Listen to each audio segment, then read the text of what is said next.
Hello student, कैसे हो आप? मुझे लगता है आप सभी ठीक होंगे। तो फिर से स्वागत है आपके अपने यूट्यूब चैनल अंजित ढाका पर। आज हम स्टार्ट करेंगे क्लास 12। सब्जेक्ट होगा फिजिक्स। चैप्टर होगा फर्स्ट, जिसका नाम है इलेक्ट्रिक चार्ज एंड फील्ड। इस चैप्टर के अंदर हम सारी थ्योरी कवर करेंगे with the help of PPT. जैसे आप लिखा रहेगा PPT including numericals with topic wise. जैसे जैसे टॉपिक पर, जैसे मान लो एक टॉपिक आएगा उसके ऊपर एक न्यूमेरिकल होगा, सिंपल सिंपल न्यूमेरिकल होंगे यहाँ पर, है ना। अगर इस वीडियो के अंदर जो हम स्टार्ट करेंगे, जहाँ भी पास डेरिवेशन आएगा, क्या आएगा? डेरिवेशन। तो मैं वहाँ पर सॉल्व नहीं करूँगा डेरिवेशन को, क्योंकि मैंने इसकी यार वीडियो बना रखी है, क्लास 12 प्लेलिस्ट के नाम से होगा उसमें, फिजिक्स के अगर उसमें, तो उसमें आप देख लेना। चैप्टर फर्स्ट के सारे डेरिवेशन मिल जाएंगे उसमें, है ना। अगर मान लो फिर भी आपको अगर रिक्वायरमेंट होगी तो मुझे कमेंट में बता देना, मैं उसको करा दूँगा। तो स्टार्ट करते हैं फर्स्ट स्लाइड के अंदर। इस स्लाइड के अंदर क्या होगा? Introduction to electric charge. Electric charge basically क्या होता है ना। तो किसी भी पास कोई भी मटेरियल होता है तो उसके पास होता है क्या? एटम होता है। क्या होता है? एटम। तो उस एटम के अंदर क्या होता है? एक न्यूक्लियस, और उसके चारों तरफ क्या होता है? इलेक्ट्रॉन रिवॉल्व करते हैं। तो एटम के पास क्या होते हैं? दो चार्ज होते हैं। कौन कौन सा? Proton and electron. होता न्यूट्रॉन भी, लेकिन उसमें चार्ज कोई नहीं होता। तो देखो, what is the electric charge? Electric charge तो क्या होता है यहाँ पर इलेक्ट्रिक चार्ज के बारे में? An intrinsic property of matter that causes it to be experience a force in electromagnetic field. It is a fundamental property of particles like protons and electrons. जैसे मैंने अभी आपको बताया था, एटम के पास क्या होता है? इलेक्ट्रॉन एंड प्रोटॉन, ठीक है ना।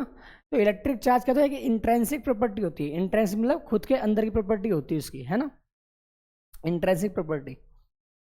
जिसमें क्या होता है? एक फोर्स एक्सपीरियंस होता है चार्ज पार्टिकल के बीच, चार्ज टू चार्ज के बीच लगता है हमेशा फोर्स। ये दो टाइप के यहाँ पर फोर्स होते हैं चार्ज के पास। एक तो होता है रिपल्सिव फोर्स, एक क्या होता है? Attraction force. रिपल्सिव फोर्स कब लगेगा? जब आपके पास जो चार्ज होंगे वे कैसे चार्ज होंगे? आपके लाइक चार्ज होंगे, सेम चार्ज होंगे। जैसे मान लो प्लस प्लस या माइनस माइनस, वहाँ पर कौन सा फोर्स होगा? Repulsion force. अगर मैं बात करता हूँ किसकी? प्लस और माइनस चार्ज की, तो वहाँ पर क्या होगा आपके पास? यहाँ पर होगा अट्रैक्शन फोर्स। जैसे यहाँ पर बोला गया टाइप ऑफ चार्ज, तो ये क्या होता है के पास? Positive charge found on protons. कहाँ पाए जाते हैं? प्रोटॉन्स पे पाए जाते हैं। एक होता है negative charge found on the electrons. Fundamental rule क्या होते हैं इसके?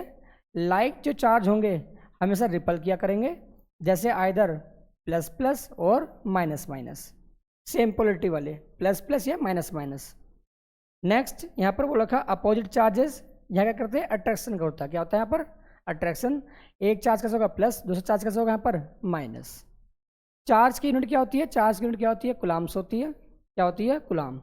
चार्ज को डिनोट करते हैं किससे? स्मॉल क्यू से, कैपिटल क्यू से।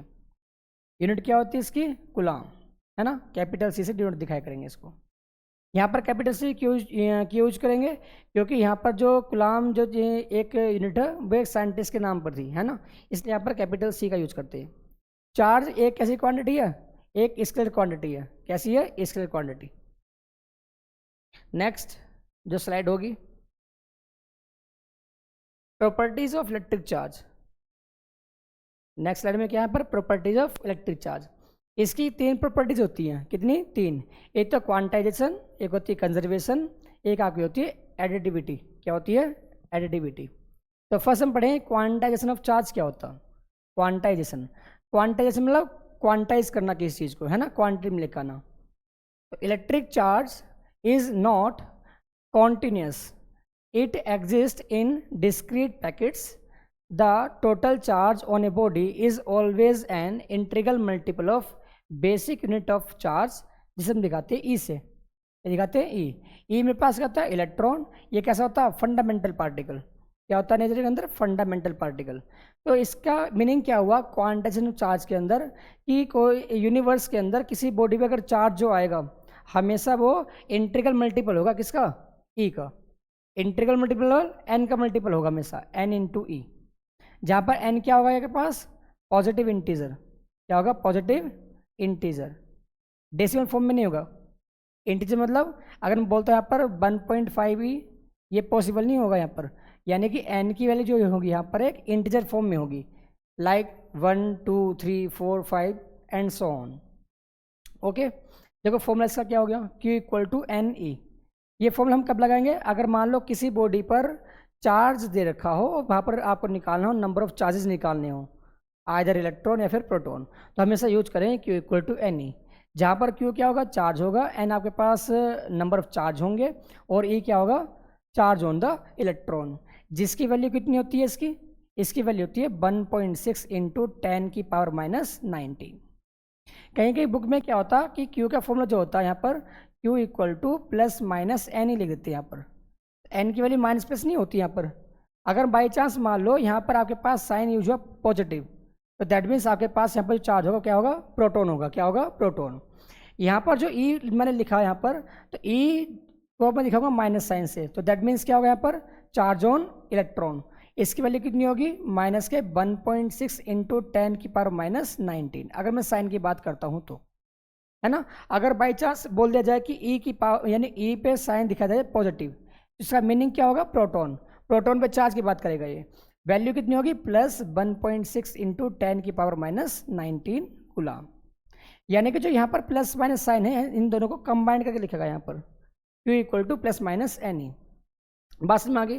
देखो यहाँ बोल रखा एन क्या, मेरे पास एक इंटीजर जो कि 1 2 3 एंड सो ऑन तक ये जाएंगे यहाँ पर, ठीक।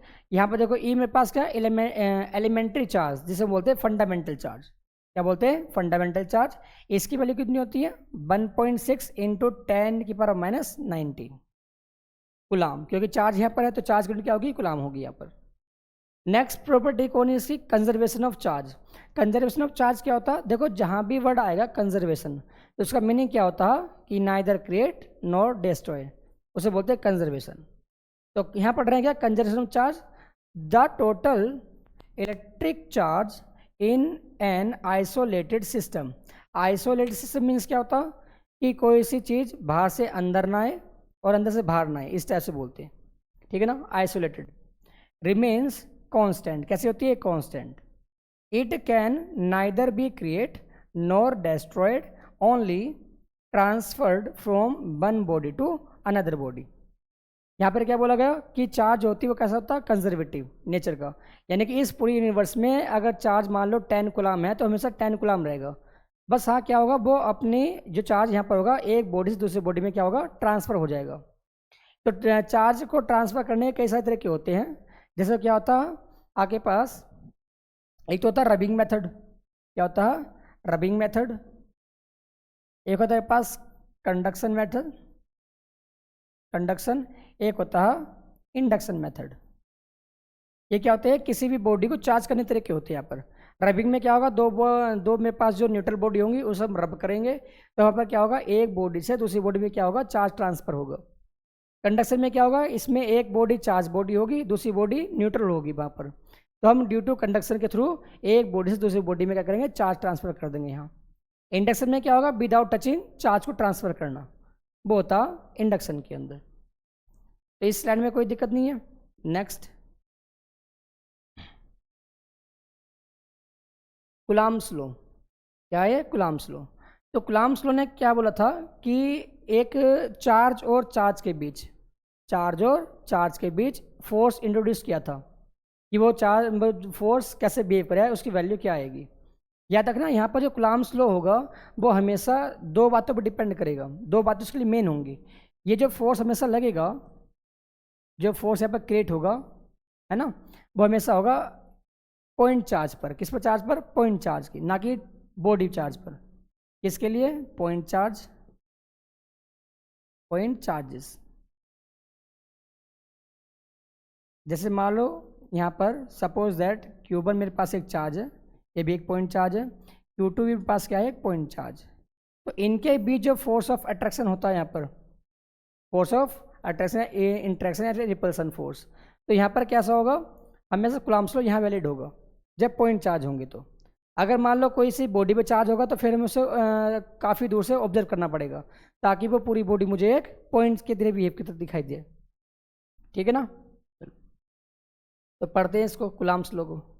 तो कूलम्ब्स लॉ के स्टेटमेंट में केवल दो बातें थी, क्या क्या बातें थी कि फोर्स, इसकी जो मैथमेटिकल फॉर्म है सिंपल मैं यहाँ पर लिख रहा हूँ, force is directly proportional to product of charges Q1 Q2। यहाँ पर क्या लेंगे, केवल मैग्नीट्यूड, क्या लेंगे, मैग्नीट्यूड ओनली। और force inversely proportional to distance square between them. ये आपकी दो स्टेटमेंट थी कूलम्ब्स लॉ के अंदर। इन दोनों का करेंगे, कंबाइंड करेंगे, यहाँ भी फोर्स यहाँ भी फोर्स, तो F प्रोपोर्शनल का साइन बनाया Q1 Q2 upon R square. यहाँ पर क्या आएगा, एक कूलम्ब कांस्टेंट आएगा जिसकी वैल्यू कितनी होती है, F इक्वल टू, इसके जगह प्लेस पे आएगा 1/4 pi epsilon not Q1 Q2 upon R square. ये फॉर्मूला था कूलम्ब्स लॉ का। इसमें ये क्या है, एप्सिलॉन नॉट को बोलते हैं परमिटिविटी इन फ्री स्पेस। क्या बोलते हैं, परमिटिविटी इन फ्री स्पेस, जिसकी वैल्यू कितनी होती है 8.85 मल्टीप्लाई 10⁻⁻12, इतना कूलम्ब स्क्वायर पर न्यूटन मीटर स्क्वायर, इसके यूनिट होती है ना। देखो कैसे निकाली मैंने यहाँ पर एप्सिलॉन नॉट की वैल्यू, जैसे यानी कि एप्सिलॉन नॉट की क्या निकालनी, यूनिट निकालनी है आपको। तो एप्सिलॉन नॉट जाएगा इधर की ओर, तो फोर्स कहाँ आएगा, नीचे की तरफ आएगा। ये क्या है पास, चार्ज, चार्ज की यूनिट क्या होती है, कूलम्ब, तो coulomb into coulomb, coulomb square हो जाएगा यहाँ पर। एफ नीचे की तरफ आया था ना यहाँ पर, तो फोर्स की यूनिट क्या होगी, न्यूटन, और डिस्टेंस की क्या होती है, मीटर, तो यहाँ पर हो जाएगा मीटर स्क्वायर। ठीक है ना। देखो स्टेटमेंट में क्या बोला गया यहाँ पर, द इलेक्ट्रोस्टैटिक फोर्स, इलेक्ट्रोस्टैटिक मतलब जब चार्ज मेरा रेस्ट में होगा, कैसा होगा, चार्ज मेरा रेस्ट में होगा तब लगेगा ये, between the two stationary point charges, देखो यहाँ पर बोला पॉइंट चार्ज है ना, is directly proportional to the product of the their magnitude and inversely proportional to the square the distance between them. ठीक है ना। जैसे मान लो एक यहाँ पर क्या दे रखा, एक चार्ज मेरे पास पॉइंट चार्ज जो रेस्ट में था Q1, और इसके सर्टेन डिस्टेंस R पर मेरे पास दूसरा चार्ज यहाँ पर था, तो इनके बीच जो फोर्स ऑफ अट्रैक्शन होगा या रिपल्सन होगा वो इन दो स्टेटमेंट डिपेंड करेगा। किस पर, एक तो मैग्नीट्यूड ऑफ चार्जेस के प्रोडक्ट का पर, और इसके डिस्टेंस स्क्वायर बिटवीन देम के। ठीक है ना। तो देखो यहाँ पर इसमें जो फोर्स होगा किन किन बातों डिपेंड करेगा, तीन बातों पर डिपेंड करेगा। किस किस पर, तीन बातों पर। कौन कौन सी, एक तो मीडियम पर, ये परमिटिविटी क्या है मेरे पास, फ्री स्पेस के लिए। अगर मान लो स्पेस, अगर फ्री स्पेस ना हो, कोई मेरे पास प्लास्टिक हो या फिर आयरन का कोई पीस हो जो इन चार्ज के बीच में आ जाए, तो वहाँ पर क्या होगा, आपका फोर्स चेंज देखने को मिलेगा यहाँ पर। ठीक है ना। तो जो आपका कूलम्ब्स लॉ होता है वो अगर मीडियम पर क्या होता है, डिपेंड करता, क्या करता है, डिपेंड, इंडिपेंडेंट नहीं होता। जैसे वहाँ पर क्या होता, ग्रेविटेशनल फोर्स के लिए न्यूटन्स लॉ के F equal to capital G M upon R square, जहाँ पर G क्या था, यूनिवर्सल ग्रेविटेशनल कांस्टेंट, इसकी वैल्यू कितनी थी 6.67 मल्टीप्लाई 10⁻⁻11, ये इसकी क्या की वैल्यू थी। तो इसमें क्या था, अगर मान लो ये हमेशा फोर्स लगता था मास और मास के बीच, किसके बीच, मास और मास के बीच, तो इनके बीच अगर मास और मास के बीच कोई मीडियम आए या ना आए तो हमेशा फोर्स क्या होता था, हमेशा कांस्टेंट, क्या होता था, कांस्टेंट, अगर डिस्टेंस उसी कांस्टेंट अगर हम रखेंगे तो।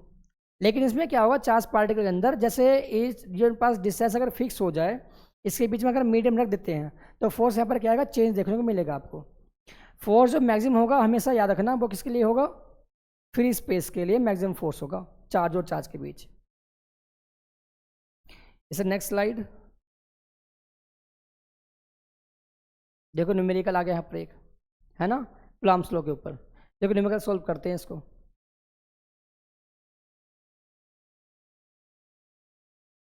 One minute. क्या बोला कूलम्ब इसके अंदर, 2 पॉइंट चार्जेस Q1 कितना 3 microcoulomb and Q2 5 microcoulomb are separate by distance of 30 centimetre in a vacuum, calculate the electrostatic force between them. जब भी हम न्यूमेरिकल सॉल्व किया करेंगे तो पहले उसका हम डेटा लिखे करेंगे, है ना। तो यहाँ पास कितने बोल रखे, दो चार्ज बोल रखे, कौन कौन से, Q1 कितनी वैल्यू उसकी 3 माइक्रोकूलम्ब। तो माइक्रो के लिए अगर मैं माइक्रो को हटाता हूँ तो कितना आएगा 10⁻⁻6 कूलम्ब। क्योंकि चार्ज की ऐसा यूनिट क्या होती है, माइक्रो कुलाम नहीं कुलाम होती है, तो इसे कुलाम में चेंज करना पड़ेगा। Q2 मेरे पास कितना है यहाँ पर, Q2 कितना 5 micro कुलाम, again convert into कुलाम, 5 multiply 10 की पावर -6 कुलाम। डिस्टेंस बिटवीन दैम कितनी, इसकी जो एक दूसरे सेपरेट है, तो डिस्टेंस मतलब आर कितनी 30 सेंटीमीटर, 30 सेंटीमीटर। यहाँ पर मीटर में चेंज करना पड़ेगा ऐसा यूनिट के अंदर, तो 3 एक मिनट 30 मल्टीप्लाई 10 की पावर -2। अगर मैं सॉल्व करूँ तो आंसर कितना आएगा 0.3 मीटर। सॉल्व करने के बाद ये मेरे पास चीज़ें दे रखी हैं क्वेश्चन के अकॉर्डिंग। इसमें क्या बोला, calculate the electrostatic force between them, यानी कि ये दो चार्ज हैं तो दो चार्ज के लिए फोर्स का formula Coulomb's law, F equal to, देखो इस क्वेश्चन के अंदर कहीं भी मीडियम नहीं इंट्रोड्यूस किया, तो दैट मीन्स क्या होगा, यहाँ पर फ्री स्पेस ही मान के यूज करेंगे। तो F इक्वल टू, इसे यहाँ पर लिखेंगे K, याद रखना यहाँ पर 1/4 पाई एप्सिलॉन नॉट को हम एक जिसे बोलते हैं कूलम्ब कांस्टेंट, यहाँ पर हमेशा इसे डिनोट क्या करेंगे स्मॉल के से, इसे स्मॉल के से, है ना, जिसकी वैल्यू कितनी होती है, इस कंप्लीट पार्ट की वैल्यू जो होगी हमेशा वो होगी 9 मल्टीप्लाई 10 की पावर 9। लेकिन कब, जब ये परमिटिविटी इन फ्री स्पेस हो ओनली, कब हो, फ्री स्पेस, कोई मीडियम ना हो तो यूज कितनी करेंगे वैल्यूज की 9 मल्टीप्लाई 10 की पावर 9। तो फॉर्मूला कूलम्ब्स लॉ का F K Q1 Q2 upon R square, value put करो, K की वैल्यू कितनी है 9 मल्टीप्लाई 10 की पावर 9, Q1 कितना आपके पास 3 इंटू 10 की पावर -6, Q2 5 मल्टीप्लाई 10 की पावर -6 अपॉन यहाँ बोला का R स्क्वायर, R की वैल्यू कितनी है यहाँ पर 0.3, कितनी है 0.3, तो 0.3 मल्टीप्लाई 0.3। देखो यहाँ से पास क्या होगा डेसिमल, यहाँ आएगा इसका डेसिमल, यहाँ आएगा 3 3 जा 9, ये आपका यहाँ पर आ गया 10, कितना आ गया 10। अगर मैं यहाँ इसकी मल्टीप्लाई करता हूँ तो 30 मल्टीप्लाई 5 150, 150 10 जा 1500 मल्टीप्लाई, पावर चेक कर लेते इसकी, -6 मतलब -6 -12 -12 प्लस 9 -3 न्यूटन, क्या आएगी न्यूटन। जब मैं इसे सोल्व करूंगा यहाँ पर पावर कैसी है इसकी नेगेटिव, तो याद रखना यहाँ पर जब भी आपके पास कोई डेसिमल इधर की ओर प्लेस करेंगे हम, तो हमेशा पावर आपकी होगी ऐड अप, क्या होंगी ऐड होगी, कितनी ऐड होगी, जितना आप प्लेस उसे डेसिमल को लेके जाएंगे। अगर डेसिमल प्लेस आप ले जाना चाहते हो इधर की साइड, जितने प्लेस आप लेके जाओगे तो उतनी पावर क्या हो जाएगी आपकी माइनस हो जाएंगी यहाँ पर। तो देखो यहाँ पर जिसका आंसर है वो कितना 1.5 न्यूटन, कितना 1.5, यहाँ कितना ये वाली वैल्यू है। अगर हम इसे चेंज करना चाहेंगे तो देखो कैसा आएगा यहाँ पर 1500 मल्टीप्लाई 10 की पावर -3। अगर मैं यहाँ देखता हूँ इसको, देखो कहीं भी डेसिमल है इस नंबर के पास नहीं है ना, तो जब भी डेसिमल अगर मालूम नहीं दिए आपको तो हमेशा डेसिमल का होगा बैक साइड, यानी कि डेसिमल आपका यहाँ मान लेंगे। तो कहाँ ले जाना मुझे, इधर की साइड।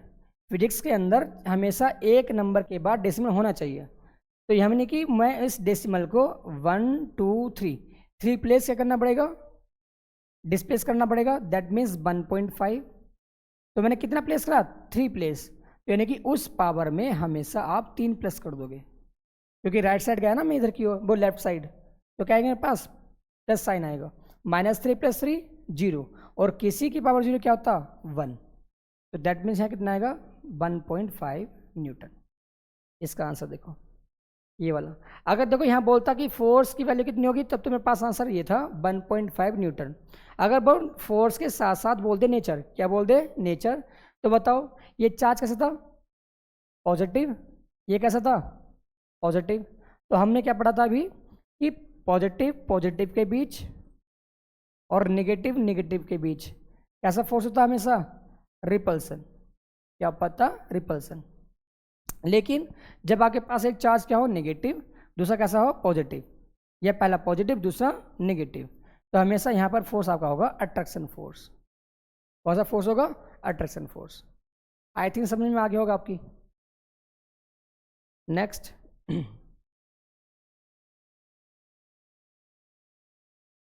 अब आता है आपके पास इलेक्ट्रिक फील्ड इंटेंसिटी।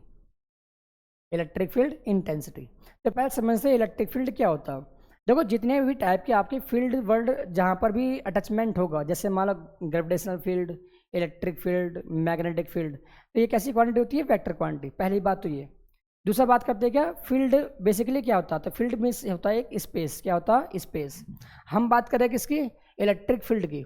तो इलेक्ट्रिक फील्ड किसने बनाया होगा? इलेक्ट्रिक चार्ज ने बनाया होगा।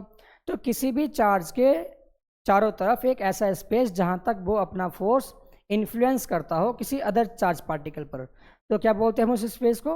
इलेक्ट्रिक फील्ड बोलेंगे। क्या बोलेंगे? Electric field. तो पढ़ते हैं इसकी definition. The electric field intensity denoted by capital E at point is the force per unit positive test charge place at that point. है ना? जैसे मान लो मेरे पास क्या है, एक मान लो सोर्स चार्ज मेरे पास। देखो यहाँ पर दो चार्ज के हम डिस्कस करेंगे। एक कौन सा? Source charge. एक होता है आपके पास टेस्ट चार्ज। टेस्ट चार्ज का हमेशा नेचर होगा पॉजिटिव। कैसा मानेंगे? पॉजिटिव। सोर्स चार्ज आपका नेगेटिव पॉजिटिव कैसा भी हो सकता है यहाँ पर। तो सोर्स चार्ज और टेस्ट चार्ज के बारे में क्या चीज़ें पढ़नी। सोर्स चार्ज क्या होता है? जो अपने आप से खुद का एक इलेक्ट्रिक फील्ड बनाएगा। क्या बनाएगा? Electric field. और टेस्ट चार्ज क्या होगा? उसके इलेक्ट्रिक फील्ड को महसूस करेगा, फोर्स को एक्सपीरियंस करेगा जो इलेक्ट्रिक फील्ड बना होगा यहाँ पर। है ना? देखो यहाँ तो इलेक्ट्रिक फील्ड जो यहाँ पर था, इसने क्या बोला? इलेक्ट्रिक फील्ड को हम दिखाते हैं किससे? ई से। यहाँ क्या बोला था? Eight that point force per unit charge, तो F अपॉन Q, ये होगा फॉर्मूला। टेस्ट चार्ज के लिए हम दिखाएंगे Q नॉट को। क्या बोलते हैं टेस्ट चार्ज को? Q not. तो फोर्स एक्सपीरियंस अगर कोई करता है यूनिट टेस्ट चार्ज, तो हम उस क्वांटिटी क्या बोलेंगे? Electric field. क्या बोलेंगे? Electric field. इसकी यूनिट कैसे निकालेंगे? फोर्स की यूनिट क्या होती है? न्यूटन। और चार्ज क्या होती है? कूलाम। तो यूनिट होगी न्यूटन पर कूलाम। ये कैसी क्वांटिटी है? वेक्टर क्वांटिटी है। कैसी क्वांटिटी है? वेक्टर। तो वेक्टर में क्या होती है? पर्टिकुलर डायरेक्शन होती है। तो याद रखना, जो इलेक्ट्रिक फील्ड की डायरेक्शन होती है वो हमेशा प्लस से माइनस चार्ज की तरफ होती है। दैट मीन्स अगर बाई चार्ज यहाँ पर मान लो एक प्लस चार्ज है, यहाँ पर कैसा है? एक नेगेटिव चार्ज, तो जो इसकी इलेक्ट्रिक फील्ड की डायरेक्शन होगी वो प्लस टू माइनस की ओर होगी, यानी कि इलेक्ट्रिक फील्ड सेटअप होगा इन दिस डायरेक्शन। बात समझ में आ गई? चलो मैंने बता दिया इसका यूनिट क्या होती है इसकी? न्यूटन पर कूलाम। ठीक है। डायरेक्शन क्या होती है? The direction of electric field is the direction of force A positive charge would experience eight that point. यानी कि डायरेक्शन वो होगी जो जो यहाँ पर एक पॉजिटिव चार्ज होगा जिधर की ओर जाएगा वो। जैसे कि मैंने क्या लिया यहाँ पर? एक इलेक्ट्रिक फील्ड मान लिया। देखो एक मान लो इलेक्ट्रिक फील्ड है आपका, ये क्या आपके पास? ये इलेक्ट्रिक फील्ड। अब इसमें एक आ गया आपके पास टेस्ट चार्ज। कैसा आया? पॉजिटिव। कैसा आया? पॉजिटिव। तो इस पे जो अगर मान लो जिधर की ओर पॉजिटिव चार्ज फोर्स एक्सपीरियंस करेगा, जैसे मैंने मान लिया कि प्लस चार्ज ने इधर की ओर फोर्स एक्सपीरियंस करा, तो हम जिधर की ओर प्लस चार्ज फोर्स एक्सपीरियंस करे उसी की डायरेक्शन में हम माने करेंगे इलेक्ट्रिक फील्ड इधर की ओर होगा। है ना? अगर नेगेटिव चार्ज आ गया तो वो क्या करेगा? अपोजिट डायरेक्शन में अपना फोर्स एक्सपीरियंस फील करेगा इसके, जैसे हम अभी आगे पढ़ेंगे। बात समझ में आ गई ना?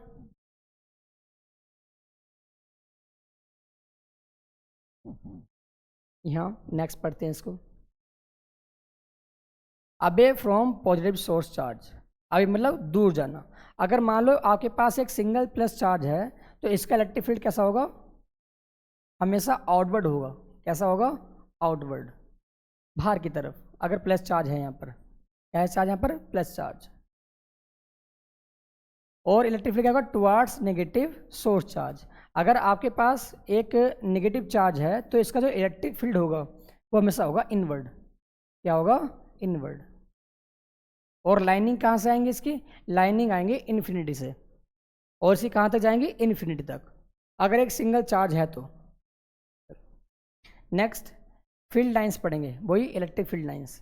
तो visual representation of an electric field, तो इलेक्ट्रिक फील्ड लाइंस के बारे में सब क्या करते हैं, इमेजिन करते हैं। तो ये कैसी लाइन होंगी, विजुअलाइजेशन, विजुअलाइज कर सकते हैं, या फिर से बोलेंगे इमेजिनरी लाइन्स होती हैं। क्या होती हैं, imaginary lines. They originate from the positive charge and terminate on negative charges. क्या इसमें बोला इस पॉइंट के अंदर कि जो इलेक्ट्रिक फील्ड लाइंस आपकी जाती हैं, है ना, वो ओरिजिनेट होंगी कहाँ से, प्लस से, यानी प्लस से पैदा होंगी, यानी प्लस से जाएंगी और नेगेटिव जाके क्या होंगी, टर्मिनेट हो जाएंगी, है ना। फिर माइनस से इधर क्यों नहीं जाएंगी, यहाँ पर क्यों नहीं जाती, क्वेश्चन में पूछा गया था यहाँ पर कि मान लो यहाँ पर क्या बोला गया कि जो लाइनिंग है इलेक्ट्रिक फील्ड लाइंस वो प्लस से ओरिजिनेट होकर नेगेटिव क्या होती है, टर्मिनेट, और माइनस से प्लस क्यों नहीं आ पाती, क्यों, क्योंकि हमेशा कैसा था, कंजर्वेटिव चार्ज, कंजर्वेशन के कारण।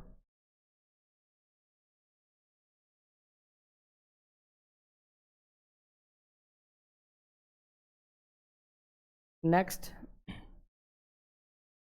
The density of the lines indicate that strength of the field. Density मतलब अगर मान लो कहीं आपकी डेंसिटी ज़्यादा होगी, डेंसिटी का मतलब क्या हुआ, number of electric field lines. जैसे मैंने आपसे बोला कि यहाँ पर देखो ये इलेक्ट्रिक फील्ड लाइंस बहुत पास पास है ना, तो यहाँ पर जो होगी इलेक्ट्रिक फील्ड की जो स्ट्रेंथ होगी वो हमेशा कैसी होगी, स्ट्रॉन्ग, कैसी होगी, स्ट्रॉन्ग। अगर बात करता हूँ ये इलेक्ट्रिक फील्ड लाइंस अगर होती इनमें स्पेस ज़्यादा होता, यानी कि इलेक्ट्रिक फील्ड यहाँ भी होगा, लेकिन इलेक्ट्रिक फील्ड यहाँ पर कैसा होगा, वीक इलेक्ट्रिक फील्ड होगा, कैसा होगा, वीक इलेक्ट्रिक फील्ड। यानी कि इस वाले एरिया में अगर आपके पास चार्ज पार्टिकल आएगा तो यहाँ पर मैंने क्या बोला, इलेक्ट्रिक फील्ड स्ट्रेंथ क्या होगी, ज़्यादा होगी, तो दैट मीन्स यहाँ पर फोर्स एक्सपीरियंस क्या होगा, ज़्यादा होगा। देखो क्या पढ़ा था formula, E is equal to F upon Q. अगर मुझे एफ निकालना हो तो क्या होगा, क्यू इंटू ई। तो चार्ज कैसा होता है, कांस्टेंट, क्या होता है, कांस्टेंट। तो जो फोर्स होगा वो डायरेक्टली प्रोपोर्शनल होगा किसके, इलेक्ट्रिक फील्ड के। दैट मीन्स जहाँ पर आपका इलेक्ट्रिक फील्ड स्ट्रेंथ ज़्यादा होगी तो फोर्स भी आपका कैसा होगा, एक्सपीरियंस ज़्यादा होगा। अगर आपका इलेक्ट्रिक फील्ड क्या होगा, वीक होगा, तो फोर्स भी कैसा आएगा आपके पास, वीक आएगा, है ना।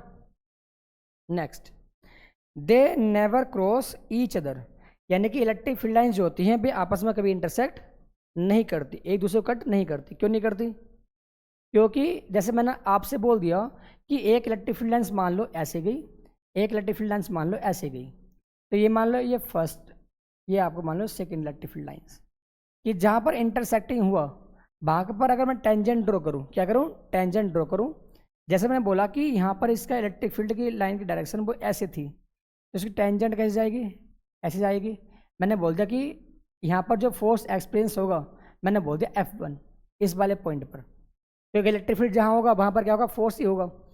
मैं बात करता हूँ अगर मान लो इलेक्ट्रिक फील्ड लाइन्स ये इधर की ओर जा रही होगी, इधर से इधर की ओर, इसमें टेंजेंट कुछ ऐसे जाएगी इधर की ओर, तो मान लो यहाँ पर फोर्स एक्सपीरियंस हुआ 2, तो किसी एक पर्टिकुलर पॉइंट पर दो फोर्स नहीं हो सकते, ठीक है ना, क्योंकि यहाँ पर क्या होगा, दो डायरेक्शन नहीं हो सकती फोर्स की, एक ही डायरेक्शन होगी यहाँ पर। लेकिन यहाँ कितनी होगी, F1 F2, दो डिफरेंट डायरेक्शन होगी, जो कि पॉसिबल नहीं है। ये स्लाइड फिनिश होगी। नेक्स्ट,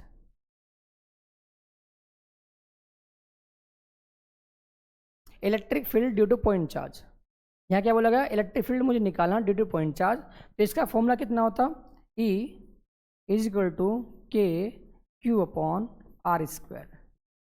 ये फॉर्मूला आप तभी लगाओगे जब electric field due to point charge निकालना हो। क्या निकालना हो, electric field due to point charge. जैसे मान लो आपके पास यहाँ पर एक है क्यू चार्ज, यहाँ क्यू चार्ज क्या है, चार्ज है सोर्स चार्ज, तो ये इलेक्ट्रिक फील्ड बना रहे होगा चारों तरफ हमने। अगर आपसे बोला जाए न्यूमेरिकल के अंदर कि इस क्यू चार्ज की वजह से एक पर्टिकुलर डिस्टेंस पर कितना इलेक्ट्रिक फील्ड होगा, तो चार्ज यहाँ पर कितना है, एक पॉइंट चार्ज। मैंने बोला कि बताओ यहाँ पर कितना इलेक्ट्रिक फील्ड होगा, तो ये फॉर्मूला आप तब लगाओगे, E equal to K q upon are square. ये आया कैसे, मैं बता देता हूँ आपको। इलेक्ट्रिक फील्ड का फॉर्मूला आया होगा E is equal to F upon Q naught, point charge के लिए। यहाँ F क्या होगा, कुलाम फोर्स, कुलाम फॉर्मूला लगा देना। ये क्यू नॉट क्या होगा, टेस्ट चार्ज, जो वहाँ पर फोर्स एक्सपीरियंस कर रहा होगा। तो फॉर्मूला कितना आएगा, E इक्वल टू के, जहाँ पर के की वैल्यू कितनी होती है, 9 इंटू 10 की पावर 9, जो मैंने लास्ट स्लाइड में बताई थी, उसको हम दिखाते हैं 1/4 पाई एप्सिलॉन नॉट। ठीक है ना। देखो यहाँ पर the magnitude of the electric field at distance R from point charge is, क्या होता है formula, equal to K Q, ये क्यू क्या है हमारे पास, मैग्नीट्यूड इसका, R square. This formula is directed consequence of Coulomb's law. कहाँ से आया है, कुलाम्स लॉ से, जैसे मैंने भी आपको बताया था। ठीक है ना। ये कब लगाओगे आप, जब मेरे पास एक पॉइंट चार्ज हो। क्या हो, एक पॉइंट चार्ज। अगर मान लो किसी सिस्टम के अंदर पॉइंट चार्ज बहुत सारे दे रखे होंगे, तो वहाँ पर भी एक पर्टिकुलर पॉइंट पर, जैसे मैंने यहाँ बोला एक चार्ज मेरे पास क्या, Q1 यहाँ पर, Q2 यहाँ पर और Q3 मान लो यहाँ पर। मुझे निकालना electric field at this point, तो इलेक्ट्रिक फील्ड ये भी बनाएगा उस पॉइंट पर, ये भी बनाएगा, ये भी बनाएगा। तो फिर हम उसका नेट वेक्टर सम देखेंगे क्यों कैसे कैसे होके आएगा। Next slide.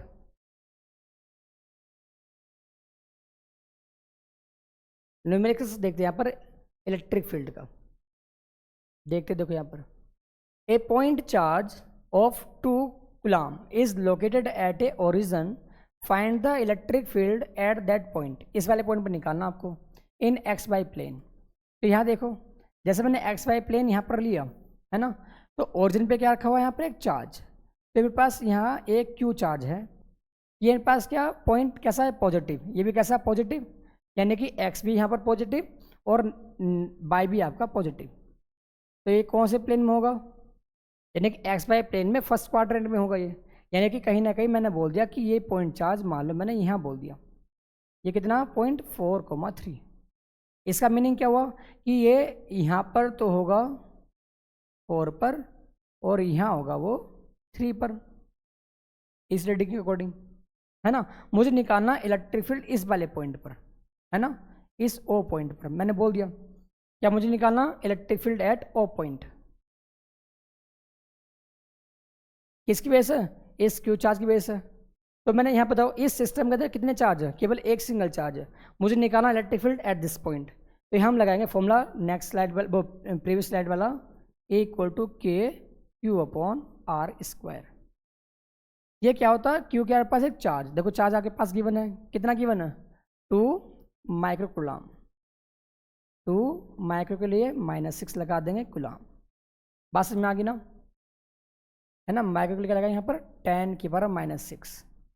अब वो यहाँ पर ये आर क्या होता है, आर होती है मेरे पास एक डिस्टेंस, क्या होती है, बिल्कुल स्ट्रेट डिस्टेंस, कहाँ से कहाँ तक की, जहाँ चार्ज लोकेट हो और जहाँ आपको इलेक्ट्रिक फील्ड निकालना हो। तो पहले मुझे ये डिस्टेंस चाहिए होगी, ये डिस्टेंस कितनी आएगी आपकी, है ना, ये डिस्टेंस आपकी कितनी आएगी। तो यहाँ देखो ये कितनी आपके पास 3, क्योंकि ये 3 है तो ये पास 3 होगी।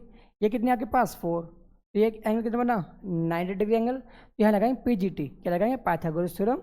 तो यहाँ 4 का स्क्वायर 16, 3 का स्क्वायर 9, 16 और 9 25, 25 का स्क्वायर रूट 5, यहाँ के पास आएगा 5। तो रखते हैं यहाँ पर वैल्यू पुट करके, ए इक्वल टू के वैल्यू कितनी होती है 9 इंटू 10 की पावर 9 मल्टीप्लाई कितना होगा यहाँ पर ए क्यू कितना 2 इंटू 10 की power -6 upon are square. R कितनी आपके यहाँ पर 5, देखो मीटर में था तो मीटर में रहेगा हमेशा आंसर। तो 5 का 5 इंटू 5, तो यहाँ कितना आएगा 9 2 जा 18 अपॉन 25 मल्टीप्लाई 10 की पावर -6 प्लस 9, तो यहाँ बचेंगे आपकी 3। अगर मैं सॉल्व करूँ तो 18 मल्टीप्लाई 1000 अपॉन 25, 25 4 जा 100, जीरो लगा दिया, जीरो बच यहाँ पर बच चुका था, 18 4 जा 72। क्या आपके पास है इलेक्ट्रिक फील्ड की वैल्यू आ गई, इसकी आ गई इलेक्ट्रिक फील्ड की। और इलेक्ट्रिक फील्ड की यूनिट क्या होती है, न्यूटन पर कूलम। चेक करते हैं आंसर, देखो ये रहा 720 न्यूटन पर coulomb.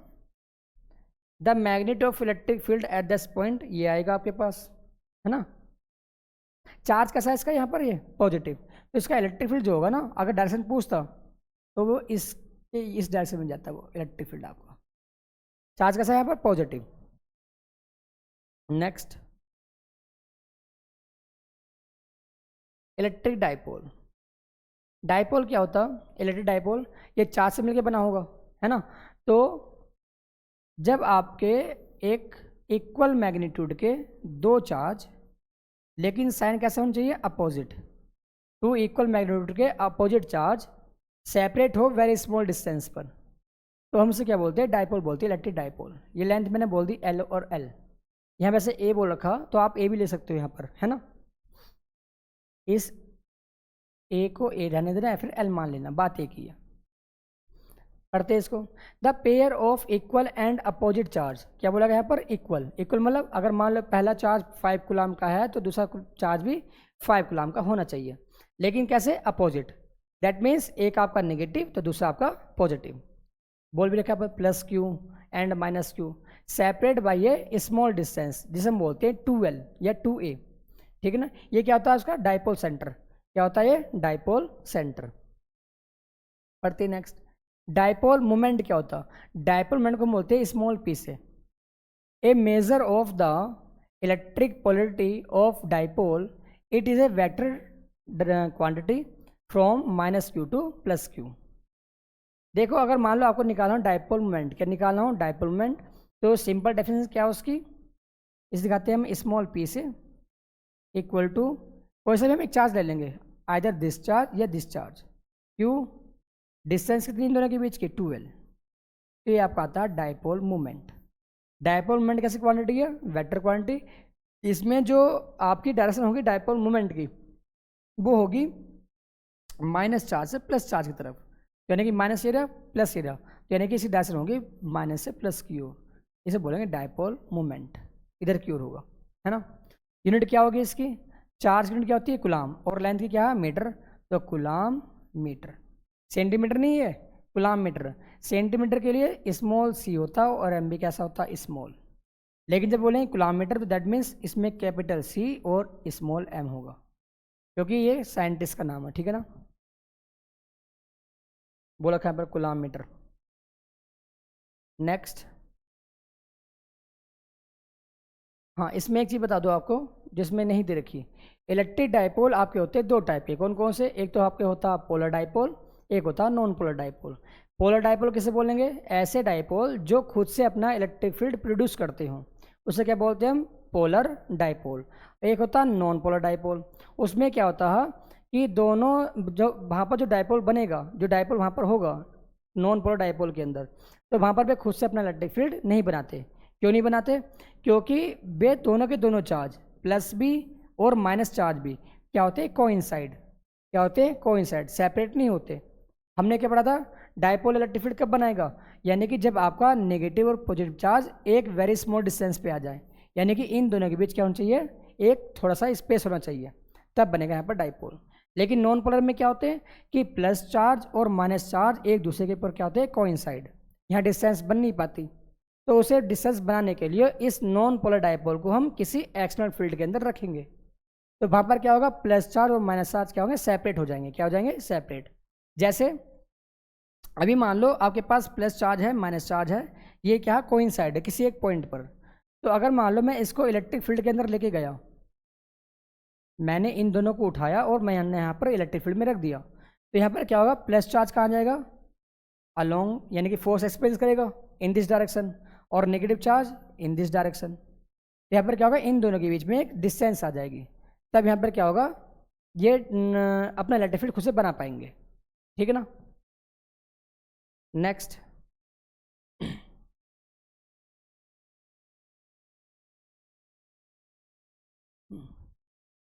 Electric field due to dipole. तो जो डाइपोल होता है ना, तो डाइपोल क्या बनाते हैं? Electric field. तो यहाँ इलेक्ट्रिक फील्ड जो बनाएंगे डाइपोल, भी आपके दो केस होंगे। कौन कौन से? एक तो एक्सियल और दूसरा क्या होता है? इक्वेटोरियल। एक्सियल मीन्स क्या होता? कि अगर यहाँ दिखा रखा, हाँ चलो पहले पढ़ते हैं क्या एक्सियल कंडीशन।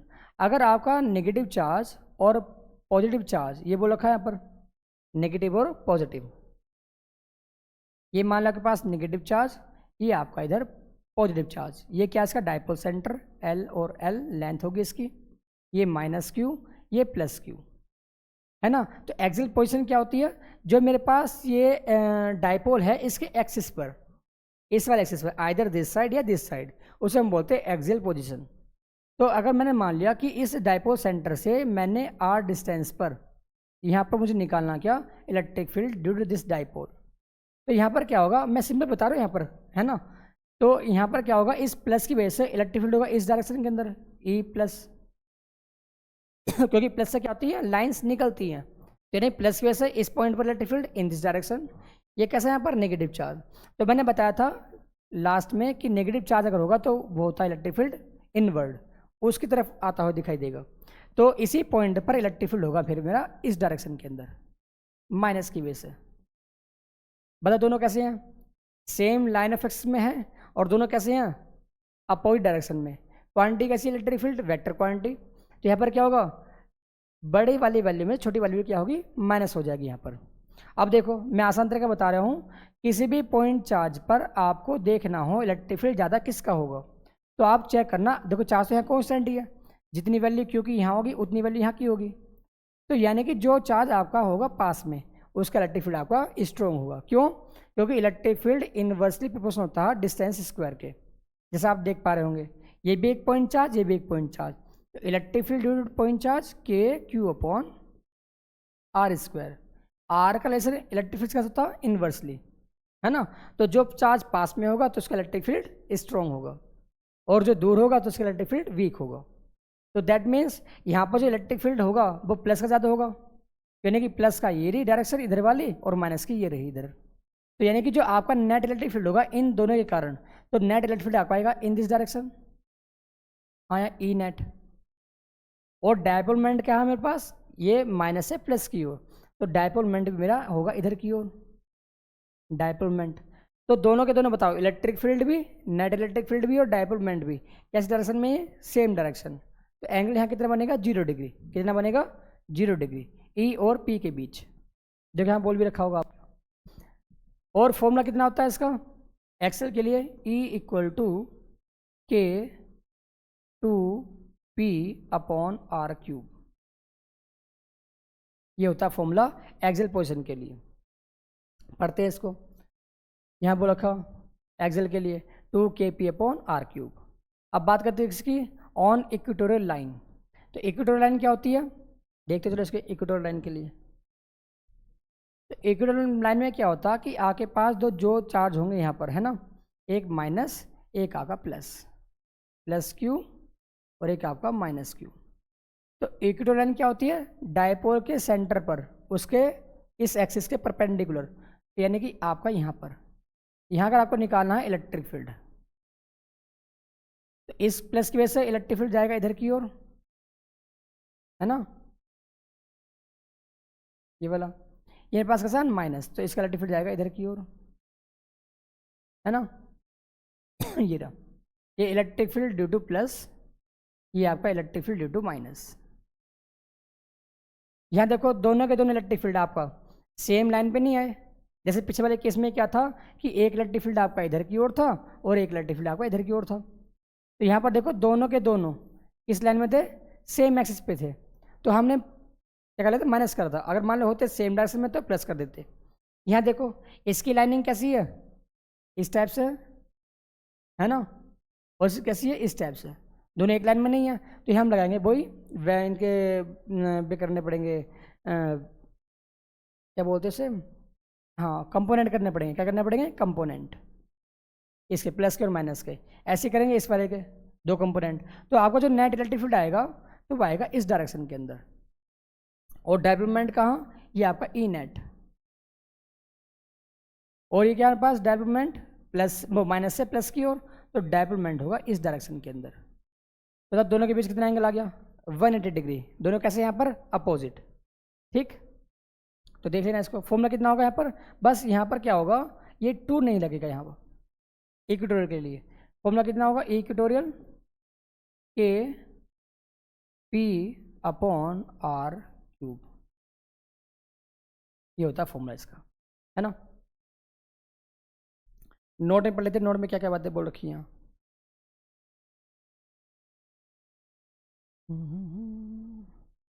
देखो, the electric field on equatorial line is opposite to direction of the dipole moment. जैसे मैंने अभी बताया आपको, इक्वेटोरियल में क्या होता है, electric field dipole moment different direction में होंगे, अपोजिट में होंगे। लेकिन एक्सियल कंडीशन में कैसे होते हैं? सेम। कैसे होते हैं यहाँ पर? सेम। ठीक है ना। तो ये स्लाइड भी आपकी होगी कंप्लीट। अब पढ़ते टॉर्क। टॉर्क क्या होता? तो टॉर्क का फॉर्म होता क्या? Tau equal to force multiply perpendicular distance. पहले बताते हैं टॉर्क का मेन काम क्या होता। तो टॉर्क का मेन काम होता किसी भी, यहाँ तो हम पढ़ेंगे क्या? इलेक्ट्रिक फील्ड के बारे में पढ़ेंगे, यानी कि इलेक्ट्रिक चार्ज के बारे में, है ना। तो हम वैसे बता, टॉर्क का मेन काम क्या होता है? रोटेशन मोशन प्रोवाइड कराना। क्या कराना? रोटेशन मोशन प्रोवाइड कराना। टॉर्क लगता कैसे है? तो टॉर्क हमेशा फोर्स अगर होगा, अगर कपल ऑफ फोर्स बनेगा, है ना, और दोनों फोर्स कैसे होंगे? आपके सेम लाइन ऑफ एक्सिस में ना हो, तो तब क्या बनता? टॉर्क बनता। तो देखो यहाँ पर, अगर मान लो आपके पास कोई एक लाइन है, तो उस लाइन के बोथ एंड पर फोर्स दोनों इक्वल किसके हों? इक्वल मैग्नीट्यूड के हों, और दोनों कैसे हों? अपोजिट डायरेक्शन में, और दोनों के दोनों सेम लाइन ऑफ एक्सिस में ना हो। देखो इसका लाइन ऑफ एक्सिस कैसा होगा? इस वाले फोर्स का वो ये होगा, और इसका कैसा होगा? ऐसे होगा। तो दोनों फोर्स कैसे हैं? सेम लाइन में थोड़ी ही हैं, अलग अलग लाइन में हैं। तो यहाँ क्या बनेगा? टॉर्क बनेगा। अगर ये मेरा फोर्स, मेरा एफ वाला फोर्स यहाँ पर आ जाएगा, यहाँ, तो दोनों के दोनों सेपरेट हो नहीं पाएंगे पर्टिकुलर डिस्टेंस पर, तो यहाँ आपका टॉर्क नहीं बनेगा। तो टॉर्क बनने का कारण क्या होगा? दो कारण होते हैं। कौन कौन से? एक तो फोर्स का इक्वल होना, और दूसरा दोनों के दोनों सेम लाइन ऑफ एक्सिस में ना हो। तो तब क्या बनेगा? एक टॉर्क डेवलप होगा। क्या बनेगा? एक टॉर्क तब बनेगा। पढ़ते हैं इसको। When electric dipole is placed in uniform external field E, the equal and opposite forces on the charges from a couple. couple of force क्या होता है? जब में दो equal and opposite force हो, और दोनों का सेम लाइन ऑफ एक्सिस ना हो, क्या बोलते हैं हम? couple of force resulting in torque that try to align the dipole with the electric field, है ना। जैसे मैंने आपको बताया कि एक मान लो आपका ये इलेक्ट्रिक फील्ड की मैंने डायरेक्शन बता दी आपको। इसमें मान लो एक डाइपोल आया। क्या आया? डाइपोल। मैंने इस डाइपोल को ऐसे रख दिया, है ना, एक पर्टिकुलर एंगल पर। ये मान लो आपके पास क्या? Minus Q. ये क्या है आपके पास? Plus Q. तो अभी मैं पीछे बताता लास्ट स्लाइड में कि अगर इलेक्ट्रिक फील्ड के अंदर कोई प्लस चार्ज आएगा, तो हमेशा इलेक्ट्रिक फील्ड का काम क्या होता है? फोर्स लगाना। तो यानी कि इस पे जब फोर्स लगेगा, वो लगेगा इन the direction of electric field, कितना? Q इंटू ई। क्योंकि कैसा फील्ड है यहाँ पर? Uniform electric field. Uniform electric field means क्या होता है? एक होता है non uniform. Uniform electric field इसको बोलते हैं जब आपका एक ऐसा फील्ड जहाँ पर ईच पॉइंट पर, इलेक्ट्रिक फील्ड के अंदर ईच पॉइंट पर लगने वाले यूनिट चार्ज पर, यानी टेस्ट चार्ज पर फोर्स एक्सपीरियंस सेम आए, तो क्या बोलेंगे हम उसे? Uniform electric field. बात समझ में आ गई?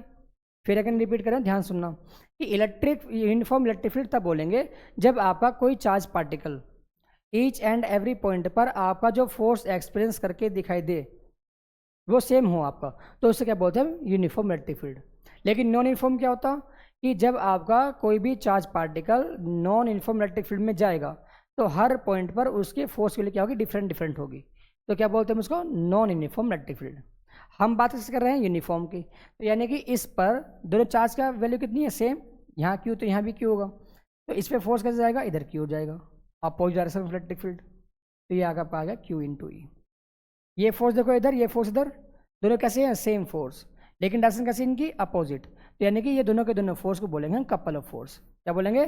Couple of force. और दोनों का लाइन ऑफ एक्सिस सेम भी नहीं है। देखो यहाँ, इसका लाइन ऑफ एक्सिस ये वाला होगा, और इसका लाइन ऑफ एक्सिस ये वाला होगा। तो दोनों में क्या होगा?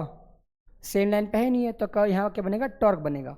और इस टॉर्क का काम क्या होता है? इस टॉर्क का काम होता है, हम इस डाइपोल को, है ना, कहाँ अलाइन करता है? In the direction of electric field में।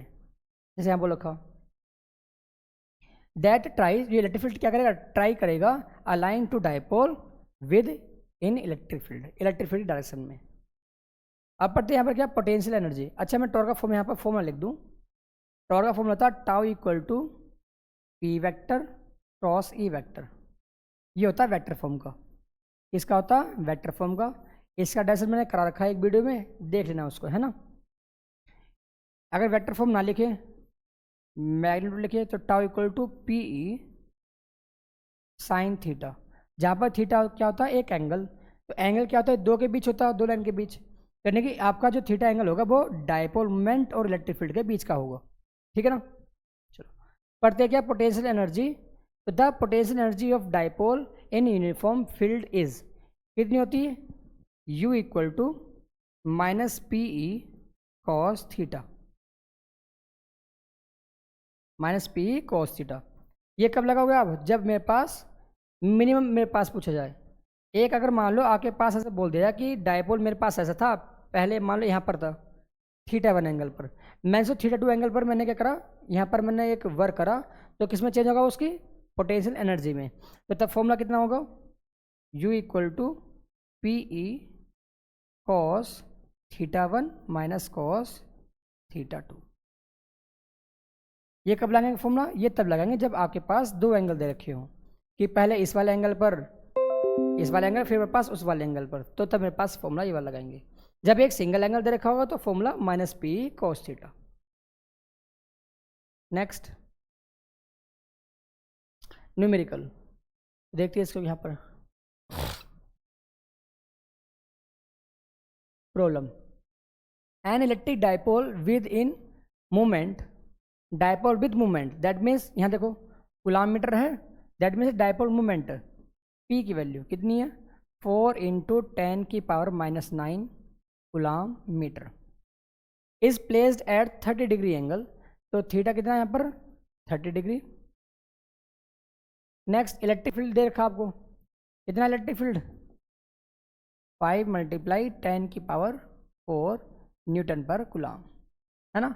आपको क्या निकालना, टॉर्क निकालना, तो यहाँ देखो वेक्टर फॉर्म तो है ही नहीं है ना, तो अब फॉर्म लगाएंगे P E sine theta, P E sine theta. तो यहाँ देखो डायपोल मोमेंट है आपके पास, तो यहाँ रख देंगे पी ई कितना, ये रहा आपके पास, और थीटा कितना 30, तो साइन 30 1/2 वैल्यू पुट करेंगे, आंसर आपके पास आएगा यहाँ पर 10 की पावर माइनस 4 न्यूटन मीटर, है ना।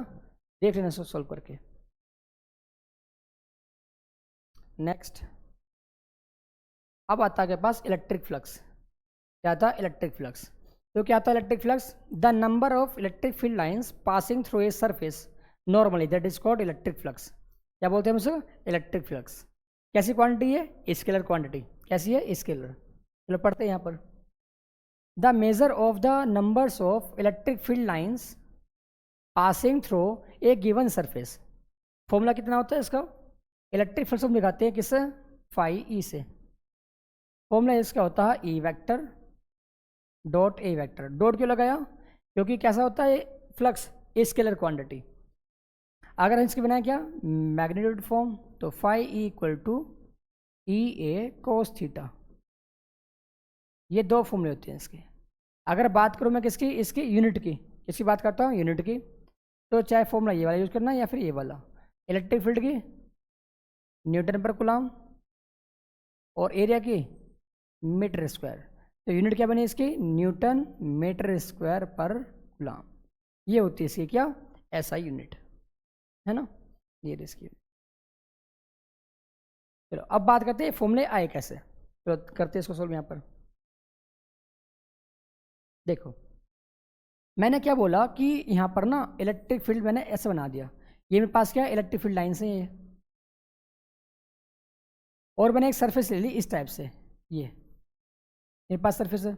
बताओ यहाँ पर मेरे पास जो इलेक्ट्रिक फील्ड लाइन्स है कितनी पास हो रही है 4, तो यहाँ आपके पास फ्लक्स कितना आएगा, आपका आएगा कि भाई इलेक्ट्रिक फील्ड यहाँ पर आपका 4 है, क्योंकि नॉर्मल पास हो रही है वाली, क्या हो रही है नॉर्मल पास हो रही है। अगर मैं इस वाले एरिया को, जो सरफेस मेरे पास एरिया है ये वाला, इस सरफेस में करता हूँ थोड़ा टिल्ड, तो ये मेरे पास ये ऐसे आ जाएगा इस टाइप से। अब बताओ कितनी पास हो रही है 3, तो फ्लक्स कितना होगा यहाँ पर 3। अगर मैं इस वाले को अगर मैं थोड़ा फ्लैट कर दूँ इस टाइप से, तो यहाँ फ्लक्स कितना होगा 0 होगा। यहाँ कितना फ्लक्स था 4, ये कितना था यहाँ 3, यहाँ कितना फ्लक्स आ गया 0। तो देखो ये चेंज कैसे हो रही है, इलेक्ट्रिक फील्ड चेंज नहीं हो रहा, इलेक्ट्रिक लाइन चेंज नहीं हो रही, डायरेक्शन चेंज नहीं हो रही, तो यहाँ कौन चेंज हो रहा है इसका सरफेस, क्या हो रही है सरफेस। तो यहाँ पर क्या देखा गया कि अगर मान लो आपका इलेक्ट्रिक फील्ड इस डायरेक्शन के अंदर है, मैंने आपका एक सरफेस लिया इसमें यहाँ, है ना, तो आप क्या करते हैं यहाँ पर एक एरिया वेक्टर ड्रॉ करेंगे तो किसी भी सरफेस का जो एरिया वेक्टर होता है ना, वो हमेशा क्या करेंगे, उस सरफेस से हम एक परपेंडिकुलर लाइन आउटवर्ड ड्रॉ करेंगे। क्या करेंगे, आउटवर्ड। अगर मान लो आपके पास ये सरफेस है, ये सरफेस, तो इसका एरिया वेक्टर कहाँ होगा, इस डायरेक्शन के अंदर। अगर मेरे पास सरफेस अगर ऊपर वाली हो तो इसका एरिया वेक्टर कहाँ होगा, ऊपर डायरेक्शन के अंदर, है ना। तो यानी कि कहीं भी अगर आपको निकालना चाहिए एरिया वेक्टर, जैसे यहाँ पर था, इसका एरिया वेक्टर इधर की ओर होगा। ये थोड़ा, जैसे मान लो इसका एरिया वेक्टर कैसा है, इधर की ओर, मैं थोड़ा टिल्ट करा इसको, तो एरिया वेक्टर इधर की ओर शिफ्ट हो जाएगा, है ना। जैसे यहाँ पर था, पहले कहा था ये मेरे पास सरफेस ऐसी थी, तो इसका एरिया वेक्टर इधर की ओर था। अब सरफेस मेरे पास ऐसे होगी, तो एरिया वेक्टर कैसे जाएगा, नीचे की ओर। तो यानी कि आपका एरिया वेक्टर जाएगा इधर की ओर। ये इलेक्ट्रिक फील्ड आपके पास ये था, एरिया वेक्टर ने जो थीटा एंगल बनाया वो यहाँ से बनाया होगा, तो यहाँ क्या करेंगे, इसका कंपोनेंट ड्रॉ करेंगे।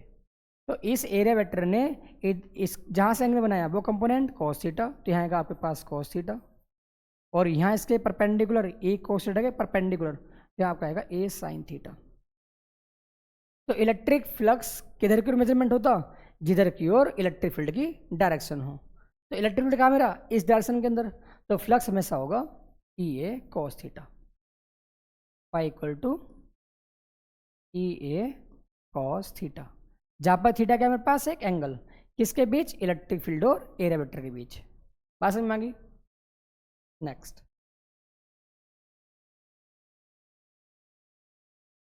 अच्छा इसमें एक चीज़ बता दो आपको, न्यूमेरिकल के टाइम पर अगर आपके पास कोई प्लस चार्ज है और मान लो वो सरफेस ऐसी है और हमारे पास क्या आ रही है, इलेक्ट्रिक फील्ड लाइन्स आ रही हैं इधर की ओर, है ना। तो इलेक्ट्रिक फील्ड लाइन्स सरफेस से पास हो रही है, तो यहाँ आपका फ्लक्स आएगा। तो याद रखना, जब आपके पास फ्लक्स, इलेक्ट्रिक फ्लक्स जब एंट्रिंग करता हो, क्या करता हो, एंट्रिंग मतलब आता हो, तो हमेशा हमेशा याद रखना ये नेगेटिव चार्ज होगा, क्योंकि नेगेटिव पर लाइन्स आती हैं ऐसे, है ना। तो इलेक्ट्रिक फील्ड लाइन में ना, इलेक्ट्रिक फील्ड लाइन्स इधर की ओर आएंगी, एंट्रिंग करेंगे, क्या करेंगे, एंट्रिंग। तो जब भी इलेक्ट्रिक फील्ड लाइन्स किसी सरफेस से एंटर करता, यानी कि अंदर की तरफ आएगा, तो हमेशा आपका फ्लक्स काउंट होगा नेगेटिव। ऐसा काउंट होगा नेगेटिव। जब आपकी number of electric field lines जब किसी सरफेस से लीव होती हो, लीव मतलब चली जाती हो, जैसे ये सरफेस मेरे पास है, तो यहाँ से मेरे पास इलेक्ट्रिक फील्ड लाइन्स अगर ऐसे जा रही होंगी, तो कोई ना कोई जाहिर सी बात होगी, यहाँ कैसे चार्ज होगा, प्लस चार्ज होगा। तो याद रखना, वहाँ पर फ्लक्स मेरा आप काउंट करोगे पॉजिटिव। बात समझ में आ गई। यानी कि जब आपकी इलेक्ट्रिक फील्ड लाइन्स अंदर तरफ आएंगे, सरफेस के अंदर की तरफ, तो फ्लक्स काउंट करोगे आप नेगेटिव। अगर आपके सरफेस से लीव करेंगी इलेक्ट्रिक फील्ड लाइन्स, तो आप फ्लक्स काउंट करोगे पॉजिटिव, है ना। गॉस लॉ, तो पढ़ते हैं गॉस लॉ। तो गॉस लॉ क्या होता है, बेसिकली हमारे पास जो भी इलेक्ट्रिक फील्ड हमारा होता है, तो अगर वो चार्ज डिस्ट्रीब्यूशन मेरे पास है, लीनियर हो, एरियल हो, किस टाइप का चार्ज हो, तो उसकी वजह से इलेक्ट्रिक फील्ड अगर निकालना हो तो हम यूज़ करते हैं क्या, Gauss theorem, Gauss law. Statement पढ़ते हैं पहले इसका। तो जो गॉस लॉ था उसने बोला था क्या, phi E equal to Q upon epsilon naught. Statement क्या थी, electric flux is equal to, देखो यहाँ पर बोला था क्या, इलेक्ट्रिक फ्लक्स, ये क्या equal, electric flux is equal to 1 upon epsilon naught times बोलेंगे, यहाँ देखो 1 मान सकता हूँ, तो 1 अपॉन एप्सिलॉन नॉट मल्टीप्लाई हो तो बोलेंगे times, times enclose charge, enclose charge क्या, क्यू, है ना, ये क्यू नॉट बोल देना है। पढ़ते इसका, the total electric flux out of any close surface is equal to, याद रखना क्या surface, close surface, is equal to net charge enclose inside. याद रखना, जब भी आप फ्लक्स काउंट करोगे तो सरफेस के इनसाइड होने चाहिए चार्ज। जैसे मैंने एक एग्जांपल लिया कि सरफेस मेरे पास ऐसे है ना, और इस सरफेस के अंदर चार्ज मेरा ये Q1, Q2, Q3, और मेरे पास आउटसाइड चार्ज Q4, Q5। मैंने से बोल दिया कि जो यहाँ पर फ्लक्स आपका काउंट होगा वो केवल Q1, Q2, Q3 के अकॉर्डिंग फाइंड आउट करेंगे। जो सरफेस के बाहर होगा चार्ज, उसकी वजह से कभी भी फ्लक्स काउंट नहीं किया था। देखो क्यों नहीं करते काउंट, बताता हूँ एक फिगर के अकॉर्डिंग। देखो जैसे मान लो मैंने एक एज्यूम कर लिया कि आपके पास एक सरफेस मान लो ये रही, यहाँ मैंने बोल दिया कि ये पास है प्लस चार्ज, है ना, मैंने क्यू चार्ज बोल दिया, और एक मान लो आपके पास प्लस चार्ज बाहर की तरफ, ये मैंने बोल दिया Q, ये मैंने बोल दिया 1, ये मैंने बोल दिया Q2। ये एक इनसाइड चार्ज है, एक कैसा है पर आउटसाइड, सरफेस के आउटसाइड, एक सरफेस के इनसाइड जो क्लोज है। तो यहाँ पर जो होगा इलेक्ट्रिक फील्ड्स मेरी ऐसे जाएंगी, ऐसे ऐसे ऐसे, चारों तरफ जाएंगी ऐसे, हाँ है ना, बात समझ में आ गई। लेकिन यहाँ पर देखो क्या हो रही है, इलेक्ट्रिक फील्ड्स मेरी आउट हो रही है हर जगह से, कहीं एंटर कर रही है, नहीं कर रही ना एंटर। हमेशा सारी की सारी लाइन्स 1 2 3 जितनी भी लाइन्स यहाँ से निकलेंगी वे आउटवर्ड निकलेंगी, तो यानी कि फ्लक्स आपका काउंट कैसा होगा, पॉजिटिव। तो उसकी कुछ ना कुछ वैल्यू यहाँ पर आएगी, क्या आएगी, कुछ ना कुछ वैल्यू यहाँ पर आएगी। लेकिन बात करता हूँ मैं किसकी, Q2 चार्ज की, इसकी बनाते हैं इलेक्ट्रिक फील्ड लाइन्स। तो देखो मैं कलर दूसरा यूज करता हूँ इसका, देखो Q2 चार्ज है तो हम जानते हैं प्लस से क्या होती है, लाइन्स निकलती हैं आउटवर्ड, कहाँ जाती है, इन्फिनिटी तक। अगर मेरे पास Q2 चार्ज है तो यानी कि इससे जो मेरे पास इलेक्ट्रिक लाइन्स निकलेंगी वो जाएंगी कुछ इस टाइप से, हाँ है ना। तो देखो यहाँ पर इस सरफेस के इस एंड पर मैं देखता हूँ, अगर मैं यहाँ खड़ा हुआ हूँ, है ना, तो देखो ये वाली लाइन्स मुझे कैसे दिखाई देगी, एंटरिंग वाली, कैसी, एंटरिंग। तो मैंने बोला कि भाई इसका जो फ्लक्स होगा, मैंने बोल दिया +1 है क्योंकि एंटर कर रही है। अब यहाँ देखो अगर मैं इस यहाँ पर खड़ा हूँ तो ये इलेक्ट्रिक फील्ड कैसे दिखाई दे रही है मुझे, जाती हुई इधर की ओर। तो यहाँ के पास ये वैल्यू कैसे होगी, +1 होगी। हम जानते हैं फ्लक्स कैसी क्वांटिटी है, स्केलर। तो आपका जो नेट फ्लक्स होगा, है ना, इस Q2 की वजह से वो कितना आएगा, जितना, ये के पास कर रही है एंटरिंग कर रही है, ये क्या कर रही है, लीव कर रही है। तो लीव करने के लिए हम साइन यूज कैसे करते हैं, माइनस, ये गलती होगी थी, है ना, माइनस साइन होगा यहाँ पर। तो यहाँ लगाएंगे +1 -1, तो कितना आंसर आएगा, 0। इसलिए क्या बोलते हैं यहाँ पर कि किसी सरफेस के, किसी भी सरफेस के अगर बाहर कोई चार्ज है तो वहाँ पर उसकी वजह से कोई फ्लक्स पे काउंट नहीं किया जाता। मैंने आपको बता दी कोई काउंट नहीं करते, पढ़ते इसकी स्टेटमेंट को। The total electric flux out of any close surface is equal to net charge enclosed inside the surface divided the permittivity in free space। divided बोल दो, यहाँ ये बोल दो मल्टीपल,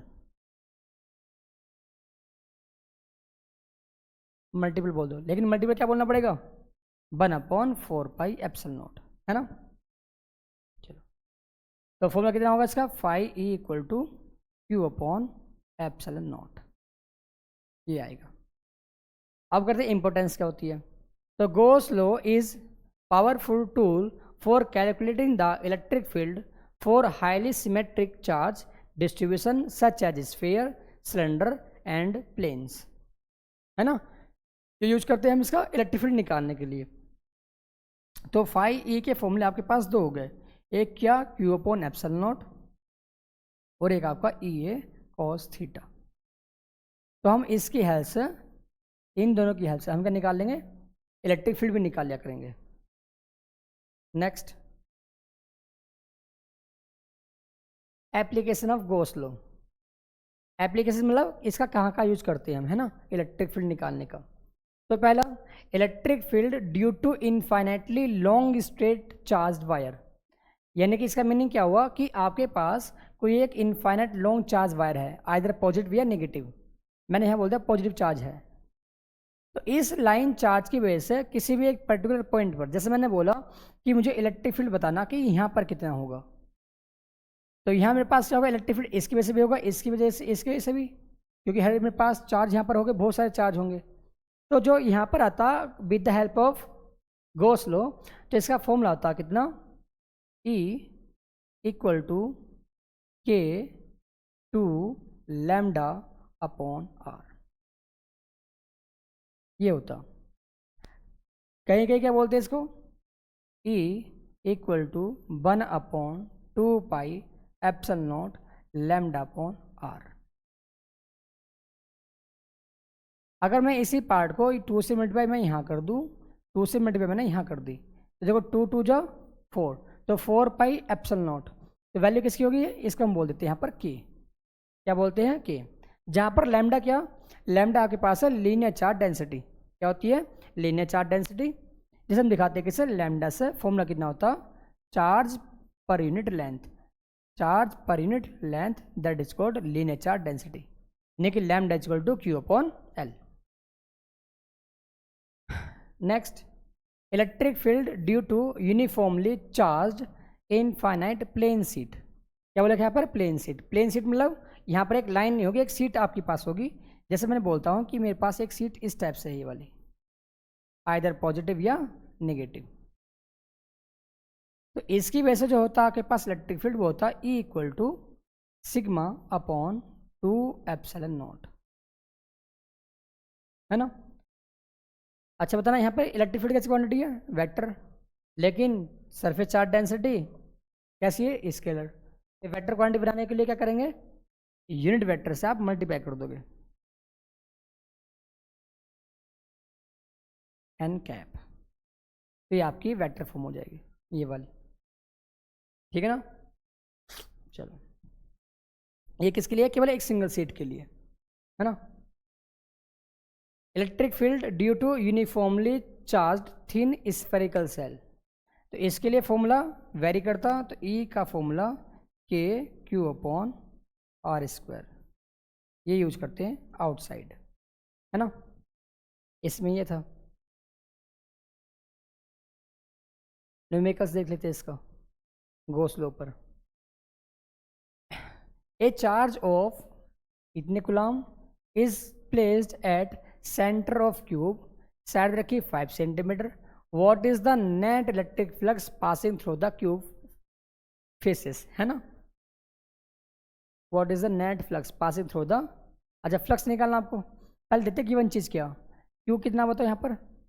1 इंटू 10⁻⁻6 कूलम। साइड की वैल्यू देखिए यहाँ पर कितनी, साइड कितनी है? 5 centimetre. That means 5 into 10⁻⁻2 metre.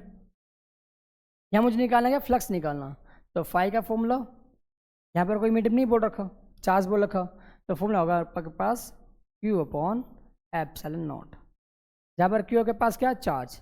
Value कितनी है इसकी? 1 इंटू 10⁻⁻6, यानी कि 10⁻⁻6 इंटू 1 ले लो यहाँ पर, 5 इंटू 10⁻⁻2। 5 से इसे डिवाइड दोगे आप, है ना। कितनी वैल्यू आ गई इसकी? 0.5, 0.2, कितनी आएगी? 0.2, हाँ। मल्टीप्लाई 10 की पावर, ये कैसी है यहाँ पर? -2, और ये कितनी है? हाँ वो -6 था, सॉरी, यहाँ -6 था, तो कितना आएगा? -4 आएगा। अगर मैं इसको इधर लेके जाऊँ तो पावर कैसी होगी इसकी? पॉजिटिव, वो इधर की ओर नेगेटिव, तो 10 की पावर -5, ये आएगा पूरा सरफेस, है ना। यहाँ क्या बोल रखा? Cubes faces. अगर बोलता ईच फेस, क्या बोलता? ईच फेस, तो हम जानते हैं कि जब भी ईच बोलेगा तो क्यूब के अंदर कितनी फेस होती हैं? 6 फेस। कैसी होती है? 6, तो हम इसे 6 से डिवाइड कर देते। किसे डिवाइड करेंगे? 6 से। तो जब हम 6 से डिवाइड करेंगे तो कितना आएगा इसका आंसर? 1, वो इसका आएगा 0.1 के समथिंग आएगा, है ना। देख लेना इसको। Next, summary. देखो हमने इसमें क्या काम करा कि समरी एंड जो पॉइंट थे, एक चार्ज के बारे में पढ़ा, है ना, क्वांटाइजेशन क्या होता है, कंजर्वेशन क्या होता है, सोर्स ऑफ इलेक्ट्रिक फील्ड क्या होता है ना, उसके बारे में पढ़ा था। कूलम्ब्स लॉ हमने पढ़ लिया, ये क्या होता? फोर्स बिटवीन चार्जेस लगता है यहाँ पर। Electric field, force per unit charge, that is called electric field. Dipole हमने पढ़ लिया, the pair of equal and opposite charge separate a very small distance, that is called electric dipole. Torque हमने पढ़ लिया, a dipole experience torque in electric field which is aligning to it. एक Gauss law हमने पढ़ लिया, a fundamental law of find the electric field for symmetric charge distribution, है ना। इस चैप्टर के अंदर ये था, मैंने इसके डेरिवेशन करा रखे हैं इसी प्लेलिस्ट के अंदर, क्लास 12 के अंदर, वो डेरिवेशन जाके देख लेना अगर आपको इसकी डेरिवेशन की नीड होगी। ये मैंने थ्योरी और कुछ आइडिया दिया बेसिक कॉन्सेप्ट का। अगर ये वीडियो आपको अच्छी लगी तो प्लीज़ लाइक एंड सब्सक्राइब करना। Thank you.